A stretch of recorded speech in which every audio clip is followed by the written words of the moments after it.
त्यानं तिला बहीण मानलं, तिनं त्याला भाऊ मानलं. नंतर या मानलेल्या भाऊ आणि बहिणीमध्ये अफेअर सुरू झालं. आता हे अफेअर साधंसुधं नव्हतं, इतकं तगडं होतं की या पोरीनं कॅनडामधलं तिचं शिक्षण सोडलं आणि ती आपल्या प्रियकराबरोबर ती राहायला लागली. आणि पुढे हा दादा भाई तिचा नवरोजी झाला आणि इकडं तिची मौज मस्ती चालू होती आणि तिकडं तिच्या आईवडिलांना वाटत होतं, भावाला वाटत होतं, घरच्यांना वाटत होतं की आपली सुकन्या कॅनडामध्ये गेलेली आहे, उच्च शिक्षण घेते आहे, ती अभ्यास करते आहे. आणि अनेक महिने या सुकन्येने आपल्या घरच्यांना फसवलं, त्यांचा विश्वास तोडला, त्यांचं स्वप्न तोडलं, त्यांचं प्रेम तोडलं आणि भाऊ आणि बहिणीच्या नात्यांना सुद्धा यांनी काळीमा लावलेला होता. पण या गोष्टीचा किती भयंकर शेवट होतो आणि याची किती भयंकर सजा मिळते हे बघणार आहोत आपण आजच्या या भागामध्ये. आणि यासाठी आपल्याला जायचं आहे हरियाणामध्ये. हरियाणा आहे त्या ठिकाणचा रोहतक आणि त्या ठिकाणचं बालंद नावाचं एक गाव आहे.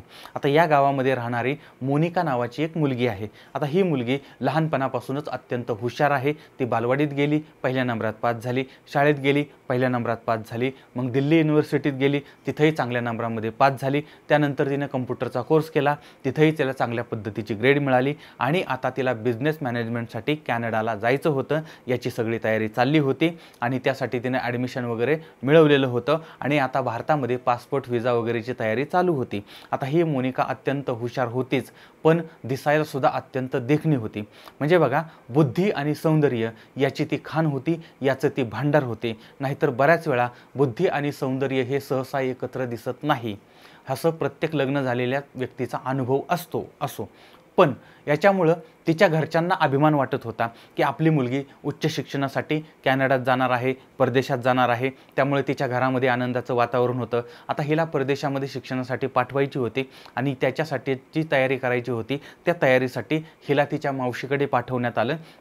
आता हिची मावशी जी आहे ती हरियाणामधलं सोनीपत जिल्हा आहे, त्या ठिकाणचं गुमाड नावाचं गाव आहे. तर या ठिकाणी ती राहत होते आणि मग या ठिकाणी राहून तिनं तिचं काही थोडंफार शिक्षण होतं तेही पूर्ण केलं आणि त्यानंतर मग ती 5 जानेवारी 2022 या दिवशी कॅनडाला निघालेली आहे की कॅनडाला पोहोचली. तिथं गेल्यानंतर तिनं घरच्यांना फोन केला आणि मग तिनं सांगितलं की तिला चांगलं कॉलेज मिळाले, चांगली शाळा म्हणजे चांगलं रूम मिळालेली आहे, चांगले मित्र मिळालेले आहेत, सगळं कसं चांगलं मिळालेलं आहे.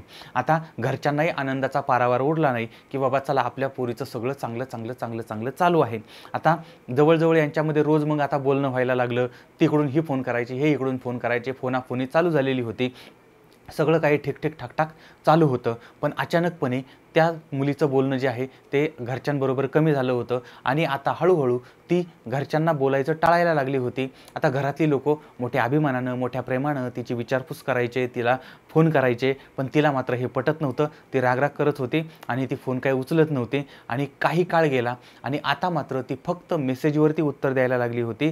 आता घरच्यांना वाटत होतं की आपली लेक, आपली बहीण, आपली मुलगी अभ्यासामध्ये बिझी आहे, त्यामुळे कदाचित ती आपल्याला टाळत असावी, अशा पद्धतीची समजूत घरातले लोक करून घेत होते आणि स्वतःच्या मनाची समजूत काढत होते. पण घरातील काही लोक हे त्यांचं जे प्रेम होतं ते प्रेम त्या मुलीला आणि त्या मुलीला ती कळत नव्हतं. म्हणजे घरचे जे तिला जीव लावत होते, घरचे तिची जी काळजी करत होते त्याची तिला पर्वा नव्हती आणि तिनं या प्रेमाला, ती आईवडिलांच्या कष्टाला तिलांजली दिलेली होती. आता एप्रिल 2022 या महिन्यामध्ये मोनिकाचा हा जो दिखाऊपणा आहे तो दिखाऊपणा उघड पडलेला होता. तिचं पितळ उघडं पडलेलं होतं. आता मोनिकाच्या मावशीच्या मुलानं तिला व्हिडिओ कॉल केला होता बरं का. आणि तो तिच्याशी बोलत असताना त्यावेळेस त्या भावानं व्हिडिओमध्ये बघितलं की मोनिका जिथं बसलेली आहे तिच्यावरती सिलिंग फॅन चालू आहे. आता ही गोष्ट त्याला खटकली, कारण भारतामध्ये एप्रिल महिन्यामध्ये उन्हाळा असतो, म्हणजे प्रचंड गरमी असते आणि त्याच वेळेस कॅनडामध्ये प्रचंड थडथड अशी थंडी असते. आता जर एवढ्या थंडीमध्ये ती कॅनडामध्ये आहे, एवढ्या थंडीमध्ये वरती पंखा कशी काय लावेल? आणि त्यावेळेस मग कदाचित त्याला असं वाटलं की आपली बहीण जी आहे ती भारतामध्ये आलेली आहे, कॅनडामध्ये ती नाही आहे. कारण ती भारतामध्येच पंखा वगैरे असं आहे, कॅनडामध्ये असण्याची शक्यता नाही, कारण एवढ्या थंडीमध्ये कसं काय. त्यामुळे या भावानं तिला विचारलं की असं कसं काय बाबा. आता हे कळल्यानंतर मात्र ती गांगरली आणि तिला काय बोलावं सुचेना. आणि मग तिनं आपल्या भावाचा फोन कट केला. एवढंच नाही, भावाचा मोबाईल नंबर तिनं ब्लॉक करून टाकला, परत त्याच्याबरोबर संपर्क केला नाही आणि नंतर तिनं त्याला उत्तर द्यायचं टाळलं होतं. आता यावेळेस त्या भावाला प्रचंड वाईट वाटलं. अरे मी माझ्या बहिणीला काय वाईट बोललो नाही, काही चुकीचं बोललो नाही, तरी पण ती माझ्याबरोबर असं वागली. पण त्या भावाची खात्री पटली की मोनिका जी आहे ती कॅनडामध्ये नाही तर ती भारतामध्ये आहे आणि तिनं आपल्याला सांगितलंय की म्हणजे मी कॅनडामध्ये आहे पण ती चुकीचं काहीतरी सांगते, याच्यामध्ये काहीतरी गडबड आहे असं त्या म्हणजे अशा त्या भावाला वाटत होतं.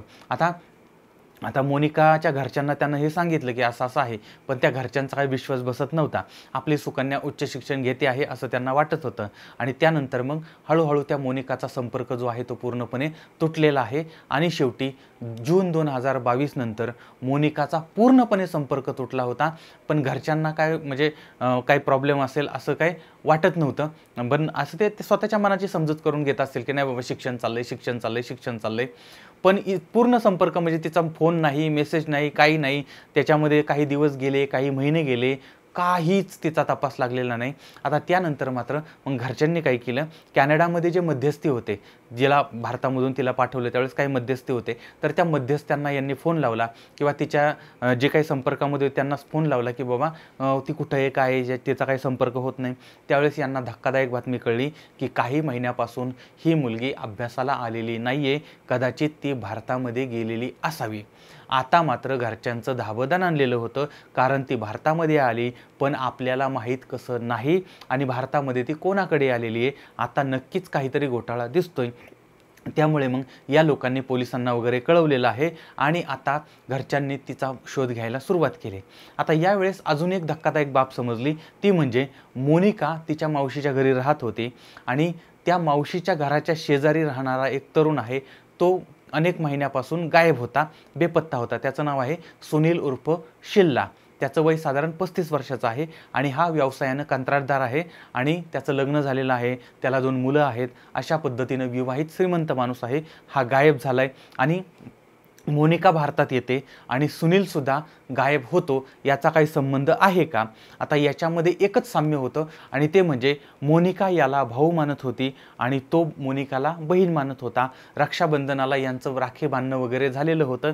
अशा पद्धतीचे भाऊ बहीण एकाच वेळी गायब होतात, हा एक प्रश्नचिन्ह निर्माण करणारा प्रश्न होता. आणि त्यावेळेस मग घरच्यांच्या मनात शंका आली आणि मोनिका गायब होण्याच्या पाठीमागे सुनीलचा हात तर नाही ना.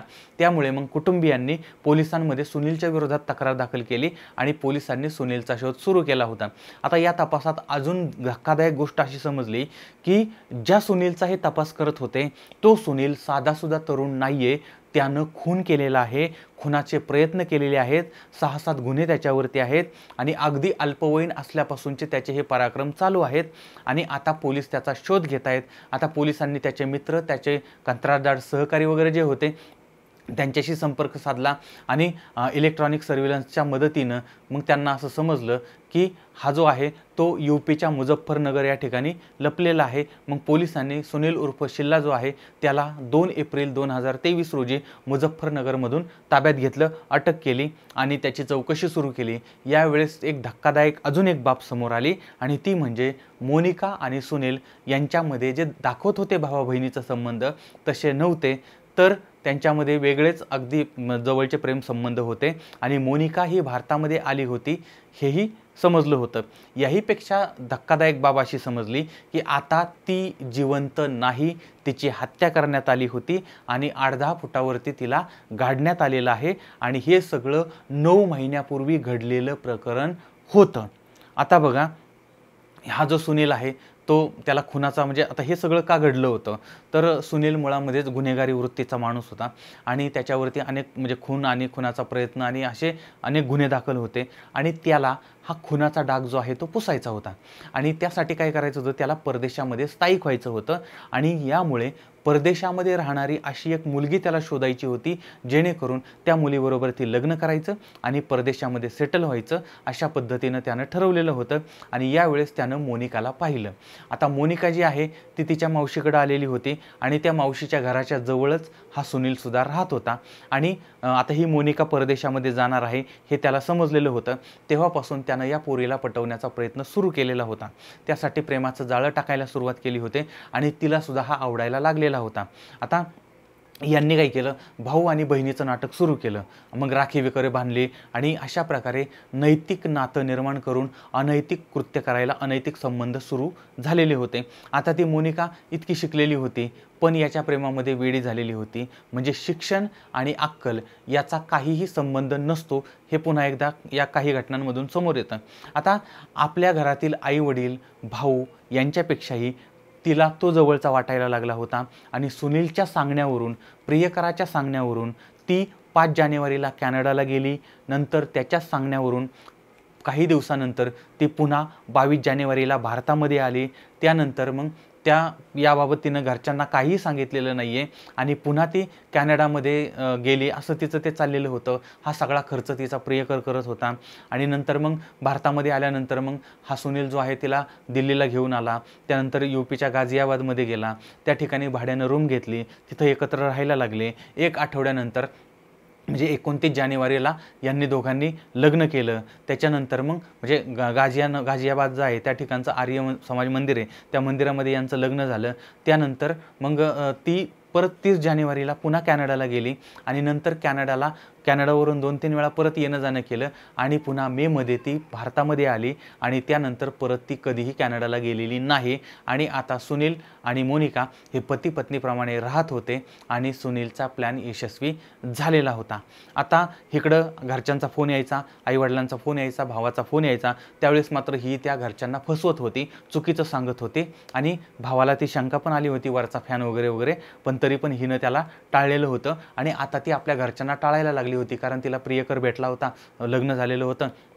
आणि त्याच्यामुळे आता इकडं त्या सुनीलच्या मनातला प्लॅन वेगळा होता की आता आपलं लग्न झालंय, त्यामुळे आता आपण कॅनडाला जायचं आणि त्या ठिकाणी राहायचं, अशा पद्धतीनं सुनीलचे मनोरथ चालू झाले होते.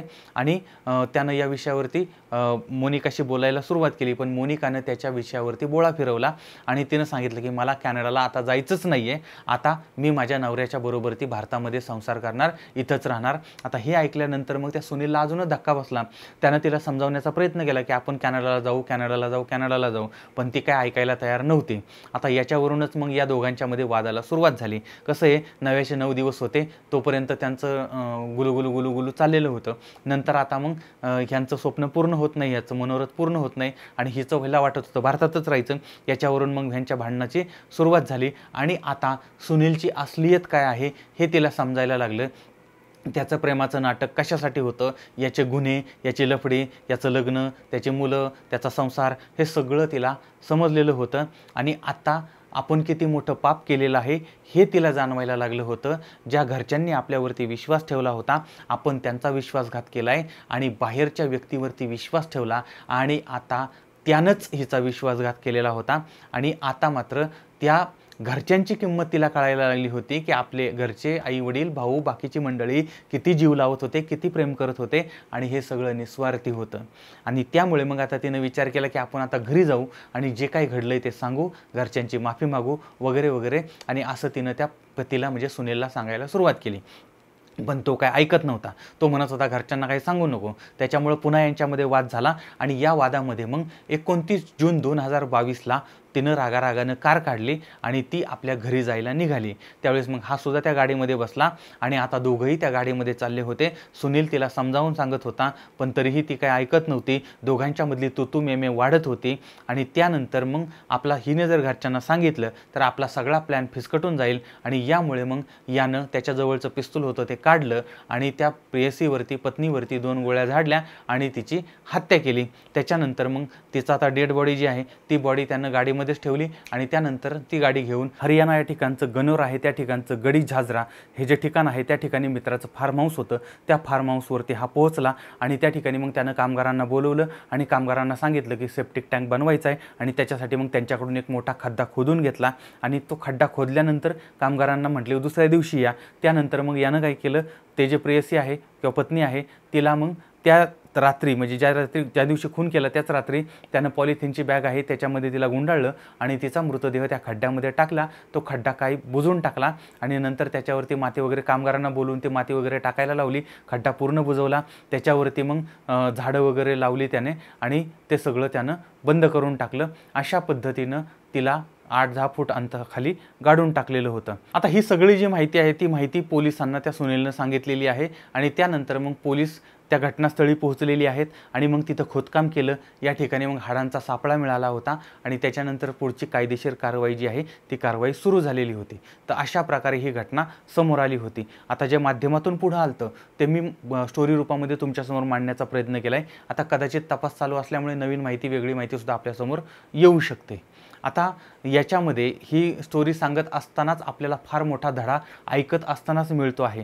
त्यामुळे जाता जाता फक्त एवढं लक्षात ठेवा की जगामध्ये आई आणि वडील यांच्यासारखं निस्वार्थी प्रेम कोणीही करू शकत नाही, पण जे लोक या प्रेमाला लाथाडतात, या प्रेमाला नाकारतात, या प्रेमाचा विश्वासघात करतात, चुकीचा निर्णय घेतात, त्यांना त्यांच्या कर्माची फळं व्याजासकट भोगायला लागतात, हे लक्षात ठेवलं पाहिजे। याबद्दलचं तुमचं मत काय ते सुद्धा मला जरूर कळवा। पुन्हा भेटूया पुढच्या भागामध्ये एका नवीन क्राईम स्टोरीसह। तोपर्यंत धन्यवाद।